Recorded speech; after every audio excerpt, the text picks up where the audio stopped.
नमस्कार, राज की बात में आपका स्वागत है। सुप्रीम कोर्ट में इन दिनों कई मुद्दे ऐसे हैं जिसको लेकर चर्चा चल रही है। उसमें एक कॉलेजियम है जिसके रिप्लेसमेंट के लिए बात चल रही है कि क्या फिर से एनजेएसी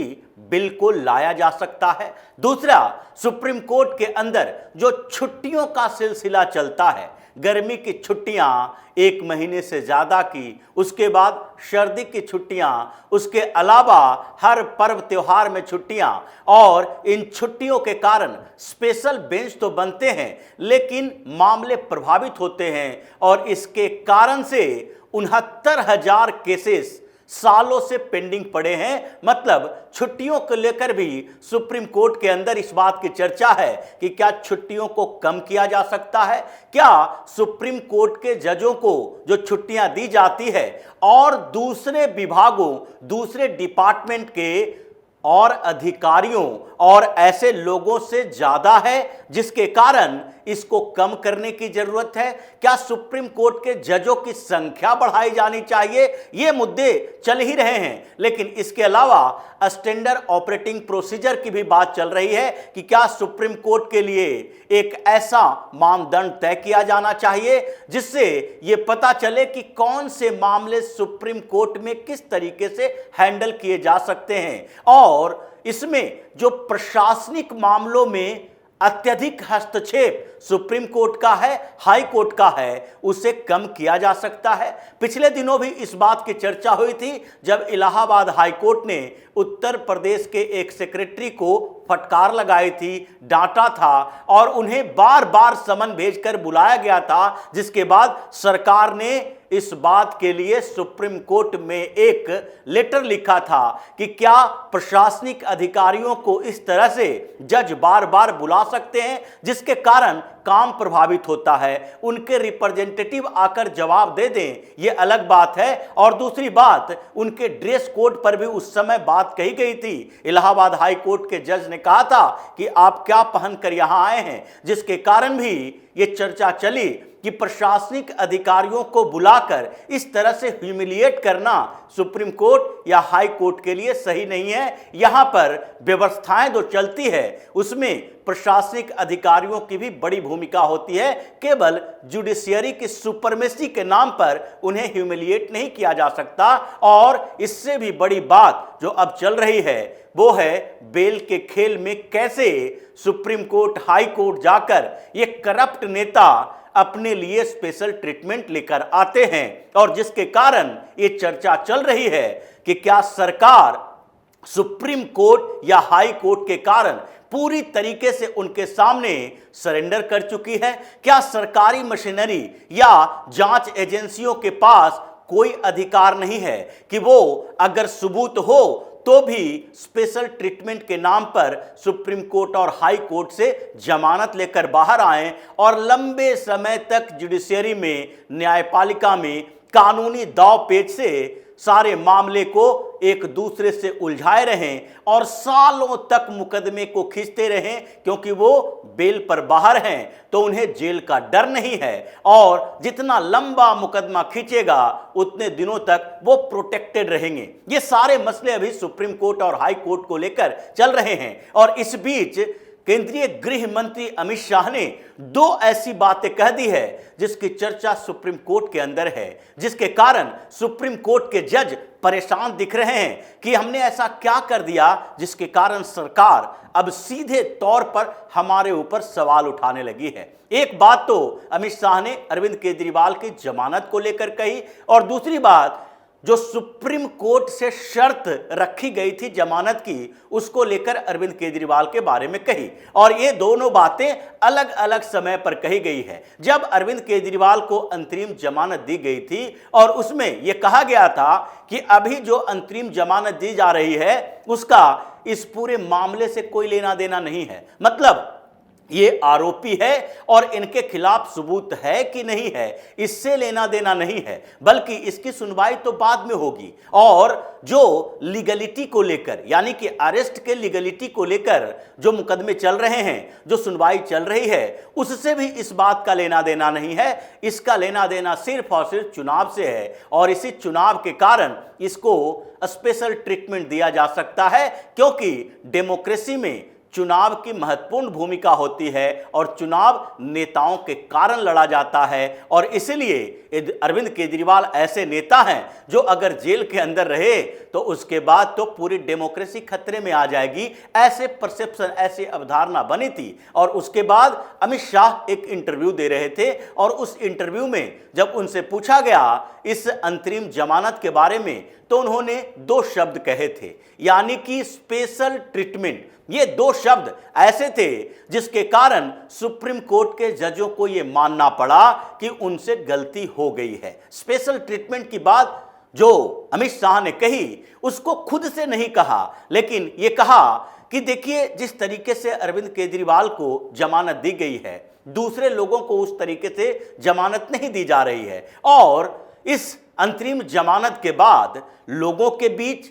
अधिकारियों के बीच, वकीलों के बीच, या फिर सोशल मीडिया प्लेटफॉर्म पर भी इंटेलेक्चुअल क्लास के बीच, जो पूर्व जज हैं उनके बीच कई तरह के सवाल उठ रहे हैं। और उन सवालों में एक बात तो कॉमन है कि स्पेशल ट्रीटमेंट अरविंद केजरीवाल को दिया गया है, और इस बात से इनकार नहीं किया जा सकता। इस बात को लेकर सुप्रीम कोर्ट में सुनवाई के दौरान अभिषेक मनु सिंघवी जैसे वकील ने जज के सामने ये प्रस्तुत किया कि देखिए, अमित शाह जो कि देश के गृह मंत्री हैं, उन्होंने जजों के ऊपर सवाल उठाए हैं। जब ये सवाल उठा तो जजों को बैकफुट पर आना पड़ा, और उन लोगों ने कहा कि इस तरह के क्रिटिसाइज को वो एक्सेप्ट करते हैं, स्वीकार करते हैं। लेकिन फिर भी उस दौरान भी उन लोगों ने कहा कि ऐसा नहीं है कि जजों से गलतियां नहीं होती है, सुप्रीम कोर्ट से गलतियां नहीं होती है, लेकिन जो गलतियां होती है उसके सुधार भी सुप्रीम कोर्ट से ही होगा। ये सुधार की गुंजाइश हमारे पास है, और ये सुधार की गुंजाइश जो थी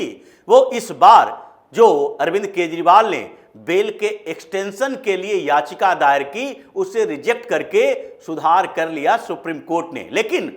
एक दूसरी बात भी थी अरविंद केजरीवाल को लेकर, और जब अमित शाह से यही बात पूछा गया कि ये जो केजरीवाल हैं वो बार बार कह रहे हैं कि हमें वोट दो, और अगर आपने हमें जिताया तो उसके बाद हमें फिर से जेल नहीं जाना पड़ेगा, ये कैसी बात है? और किस तरह के सवाल ये उठा रहे हैं जुडिशरी के ऊपर, या सरकार और न्यायपालिका के बीच के गठजोड़ की बात ये उठा रहे हैं, लोगों को कंफ्यूज करने की कोशिश कर रहे हैं कि जमानत मिलना न मिलना, मुकदमा चलना न चलना, आरोपी बनाना या फिर उसे दोष सिद्ध करना, या फिर उसे क्रिमिनल घोषित कर देना, उसे सजा देना, ये सब सरकार के ऊपर डिपेंड करता है। इसमें जुडिशरी की कोई भूमिका नहीं है। और इस बात को लेकर अमित शाह ने सीधे तौर पर कहा कि ये तो सुप्रीम कोर्ट के जजों को समझना चाहिए, उनको ये मानना चाहिए कि जब उन्होंने स्पेशल ट्रीटमेंट दिया, इनको जमानत पर छोड़ा है, शर्त रखी, और उस शर्तों के बाद भी जब कोई व्यक्ति बाहर निकलकर इस तरह के सवाल उठा रहा है, तो ये तो उन जजों के विवेक पर छोड़ा जाना चाहिए कि उन्होंने कैसे व्यक्ति को बाहर निकाला है जो उन्हीं की धज्जियां उड़ा रहे हैं, उनके फैसले की धज्जियां उड़ा रहे हैं, और वो चुपचाप बैठे हुए हैं। क्योंकि सुओ मोटो तो सुप्रीम कोर्ट, हाई कोर्ट का अधिकार आता है, और सुप्रीम कोर्ट ने एक बार नहीं कई बार ऐसे मामले सामने आए हैं जो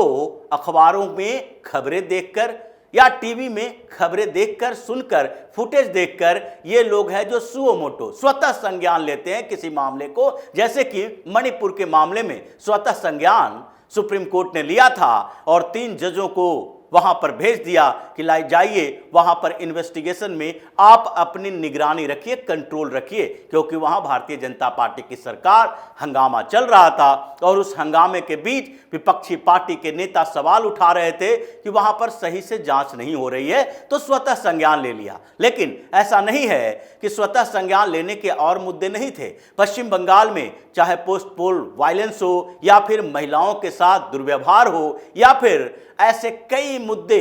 पश्चिम बंगाल में महिलाओं को लेकर भी आए, जिसके कारण सुप्रीम कोर्ट पर यह सवाल उठे कि आपने सुओ मोटो क्यों नहीं लिया, क्यों नहीं स्वतः संज्ञान लेकर पश्चिम बंगाल की सरकार को कटघरे में खड़ा किया। लेकिन खैर, इसके अलावा जो बात चल रही है कि सरकार क्या इस बार सोच रही है कि सुप्रीम कोर्ट में कुछ सुधार करने की जरूरत है, और इस पर चर्चा एक के बाद एक हो रहा है। क्योंकि केवल अमित शाह नहीं, बल्कि पिछले दिनों पीएम मोदी ने भी एक बात कही थी, जब इलेक्टोरल बॉन्ड को लेकर सुनवाई हुई और फैसले सरकार के विरोध में आए, यानी कानून को खत्म कर दिया गया जो संसद ने पारित किया था। उसके बाद सुप्रीम कोर्ट बार एसोसिएशन की तरफ से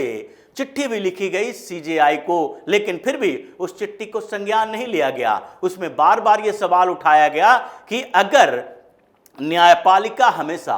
कानून को निरस्त करते रहेगी जो संसद से बनाया गया है, तो संसद में बैठे सांसदों को, मंत्रियों को, प्रधानमंत्री तक के मोरल को तोड़ने वाली बात होगी कि वो लोग कोई कानून बनाते हैं, लंबे समय तक डिस्कशन होता है और उसके बाद उसे निरस्त कर दिया जाता है। ये उनके जो मोरल राइट्स हैं, उनके जो अधिकार हैं, उसके ऊपर कुठाराघात है। ये सुप्रीम कोर्ट बार एसोसिएशन ने ये चिट्ठी लिखा था, लेकिन फिर भी ये बात चलती रही और पीएम मोदी ने कहा कि सुप्रीम कोर्ट ने अपने फैसले में ये तो ध्यान नहीं रखा कि किस तरह से ब्लैक मनी है जो आगे बढ़ेगा, करप्शन के पैसे चुनावों में उपयोग में लाए जाएंगे। जो ट्रांसपेरेंसी इसमें था, उस ट्रांसपेरेंसी को खत्म कर दिया गया। हालांकि अगर सुप्रीम कोर्ट के फैसले आने थे तो इसमें यह कहा जाता कि आप उनके नामों को रिवील कीजिए, पूरे के पूरे कानून को निरस्त करने से ये करप्शन का पैसा चुनावों में उपयोग में आएगा।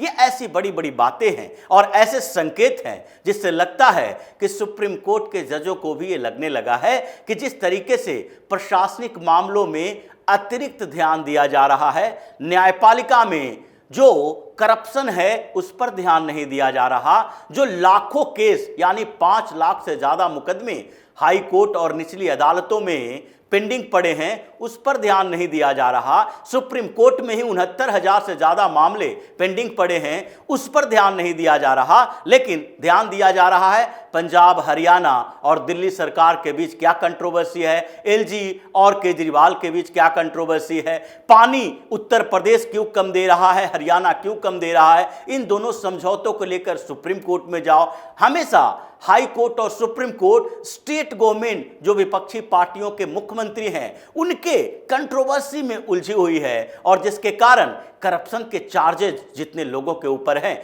जो मामले चल रहे हैं, वो महीनों नहीं बल्कि सालों तक अटके पड़े रहते हैं। जैसे पूरी लिस्ट तैयार है कि किन किन मामलों में 10-10 साल से पेंडिंग केसेस पड़े हैं। जैसे राहुल, सोनिया गांधी, ये दोनों के लिए भी ये मामला है कि 2012 से अभी तक, हालांकि ईडी ने कई कार्रवाई की है, लेकिन कोर्ट से अभी इस मामले को सुलझाया नहीं जा सका है कि नेशनल हेराल्ड में, जिसमें प्रथम दृष्टया इन दोनों को कॉन्स्पिरेटर साबित किया गया था कि इसने एक कॉन्स्पिरेसी के तहत पूरे 5,000 करोड़ की संपत्ति हड़प ली केवल 50 लाख रुपए में, तो ये मामले में अभी तक सजा नहीं हो पाई है। ऐसे कई बातें हैं जिसको लेकर यह कहा जा रहा है कि एनजेएसी बिल फिर से लाया जाएगा। उसमें जो सुधार की जरूरत होगी वो लीगल एडवाइजर के थ्रू सुधार किया जाएगा कि सुप्रीम कोर्ट इस बार उसे खारिज न करे। नियुक्ति पर सवाल उठेगा। छुट्टियों को लेकर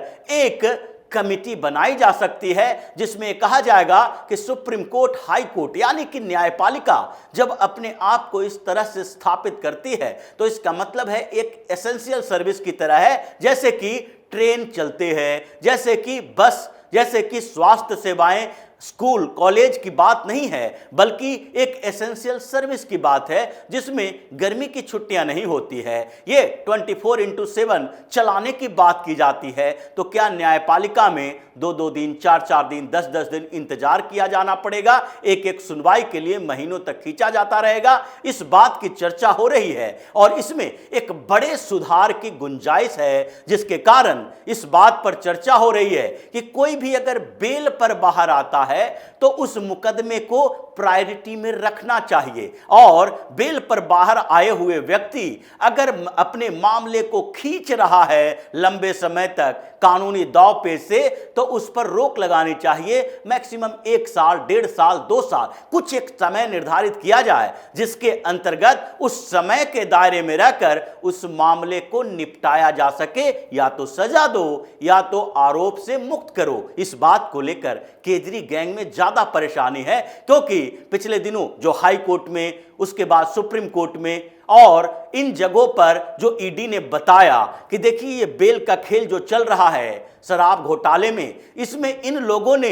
एक नई कॉन्स्पिरेसी शुरू कर दी है। हम ट्रायल शुरू करें उससे पहले इन लोगों ने 300 से ज्यादा पिटीशन डाल दिए हैं। कभी मनीष सिसोदिया नीचे की अदालत में, कभी हाई कोर्ट में, कभी सुप्रीम कोर्ट में, कभी किसी की मांग के लिए, कभी सीसीटीवी फुटेज के लिए, कभी ऑडियो के लिए, कभी फाइल के लिए। इतनी याचिकाएं दायर की जाती है इन लोगों की तरफ से, जिसके कारण हमें उन याचिकाओं में ही उलझाया जाता है। ट्रायल शुरू करने का मौका नहीं मिल रहा, जबकि सुप्रीम कोर्ट ने भी कहा कि 6 से 8 महीने के अंदर इस पूरे मामले को निपटाया जा सके। लेकिन फिर भी ये इस बात की चर्चा है कि 1 साल के अंदर तो कोई मामला सुलझना ही चाहिए, चाहे आरोपी